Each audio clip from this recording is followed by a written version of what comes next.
শাহবাগের ইরানত যাদের পাটাতনের উপরে বাংলাদেশে ফ্যাসিবাদ কায়েম হয়েছে, তারা আবার মাথা ছাড়া দিয়ে উঠার চেষ্টা করছে।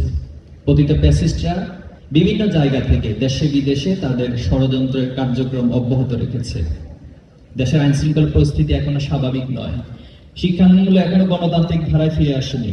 এইসব চ্যালেঞ্জ মোকাবেলা করার জন্য আমাদের সবাইকে ঐক্যবদ্ধভাবে ভূমিকা রাখার কোনো বিকল্প নেই। জুলাই অভ্যুত্থান স্পিরিটকে ধারণ করে আমরা এক নতুন বাংলাদেশ বিনির্মাণের জন্য কাজ করছি। বিগত ফ্যাসিস্ট আমলে ছাত্র রাজনীতি নিয়ে শিক্ষার্থীদের মাঝে যে একটি মানসিক ট্রমা তৈরি হয়েছে, সেই ট্রমা কাটিয়ে ওঠা এবং ছাত্র রাজনীতির গুণগত সংস্কার করার জন্য শিক্ষা এবং শিক্ষার্থী বান্ধব হিসেবে প্রতিষ্ঠা করার জন্য আমরা কাজ করে যাচ্ছি।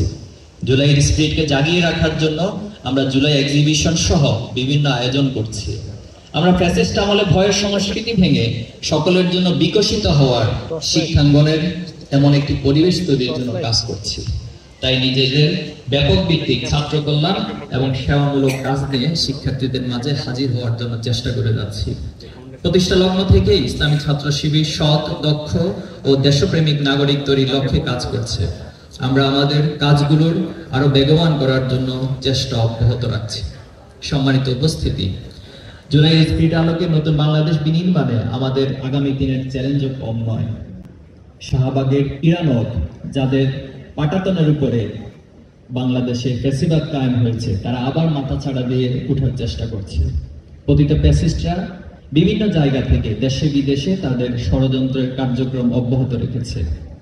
দেশের আইন শৃঙ্খলা পরিস্থিতি এখনো স্বাভাবিক নয়, শিক্ষাঙ্গনগুলো এখনো গণতান্ত্রিক ধারায় ফিরে আসেনি। এইসব চ্যালেঞ্জ মোকাবেলা করার জন্য আমাদের সবাইকে ঐক্যবদ্ধভাবে ভূমিকা রাখার কোনো বিকল্প নেই। রমাদান আমাদের সেই নিঃস্বার্থ ভূমিকা রাখার শিক্ষা দিয়ে থাকে। মহান আল্লাহ তাআলা পবিত্র কোরআনে এই রমজানকে ফরজ হিসেবে আমাদের জন্য ঘোষণা দিয়েছেন। আল্লাহ তাআলা বলেছেন, বিসমিল্লাহির রহমানির রহিম, কুতিবা আলাইকুমুস সিয়াম কামা কুতিবা আলাল লাযিনা মিন ক্বাবলিকুম লাআল্লাকুম তাত্তাকুন। এই রমজানের রোজার মাধ্যমে, সিয়াম সাধনার মাধ্যমে মূলত আমাদের মধ্যে আল্লাহর ভয় তৈরি হবে এবং এই সমাজ, এই রাষ্ট্রকে যারা পরিচালনা করবে, তারা যদি আল্লাহর ভয়কে ধারণ করতে পারে, নিজের ব্যক্তির মাঝে এবং সামাজিকভাবে তাকওয়ার পরিবেশ তৈরি করতে পারি, তাহলে আমাদের ন্যায় ইনসাফের সমৃদ্ধ বাংলাদেশ গড়ে তোলা সম্ভব হবে। সম্মানিত উপস্থিতি, ছাত্র শিবির একটি সমৃদ্ধ বাংলাদেশ গড়তে চায়, মেধা ও সততায় সবার বাংলাদেশ গড়তে চায়। সে যাত্রায় আপনারা আমাদেরকে উপদেশ দিয়ে, গাইড করে, আপনাদের দোয়ায় আমাদেরকে শামিল রাখবেন, সে প্রত্যাশা আমরা আপনাদের কাছে রাখছি।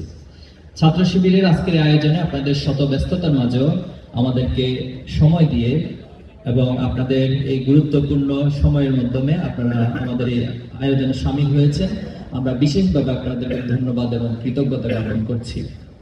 সম্মানিত শিক্ষক মণ্ডলী, জাতীয় নেতৃবৃন্দ, ছাত্র নেতৃবৃন্দ, আইনজীবী, আলেম ওলামা, ডাক্তার, ইঞ্জিনিয়ার, সাংবাদিক, কলামিস্ট, সাংস্কৃতিক ব্যক্তিবর্গ, ব্যবসায়ীবৃন্দ এবং শ্রমিক নেতা সহ যারাই উপস্থিত হয়েছেন, আমরা আন্তরিকভাবে ধন্যবাদ এবং কৃতজ্ঞতা জানাচ্ছি।